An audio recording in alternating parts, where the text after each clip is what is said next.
Маркигаас ирсэн Энрико Гибелри мөн өөрийн түүхийг хуваалцав.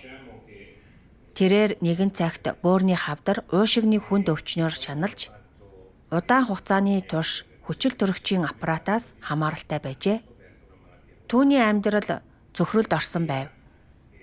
Хамгийн аргаа барсан үедээ тэрээр онлайн цуглаанаар дамжуулан төгс хүчит бурхны үгтэй холбогджээ. Би ажил дээрээ маш их хариуцлага хүлээдэг байсан. Би Германы үндэстэн дамнсан корпорацид менежерээр ажилладаг. Миний дор олон ажилчин байсан. Гэхдээ би маш их биеэ тоосон ихэрхүү зантай байсан. Гэсэн хэдий ч бурханд итгэх энэ замаар алхаж эхлэхэд зан чанар минь өөрчлөгдөж эхэлснийг би ухаарсан. Би илүү дэвчээртэй, уужуу тайван болсон. Миний биеийн байдалч аажмаар сайжирч эхэлсэн. Аажмаар надад хүчил төрөгчийн аппарат хэрэггүй болсон.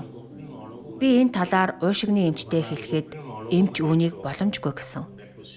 Гэхдээ үнэн хэрэгтээ би хүчил төрөгчийн аппарат хэрэглэхээ болсон. Би бурханд талархах ёстой. Үнэн дээр миний хэлхийг хүсэж буй зүйл бол зовж шаналж буй бүх ах эгч нарт найдвар бий. Учир нь бурхан оршин байдаг. Бурхан бидэнтэй хамт байдаг. Бурхан бидний дотор ажиллаж байгаа. Миний туршлага үүнийг гэрчлэл юм. Туусан зүйлээс минь үзвэл үнэнийг хэлэхэд хэрэг бурхан байгаагүй бол би өнөөдөр энд байхгүй байх байсан. Тиймээс миний хамгийн их талархах ёстой нэгэн бол бурхан.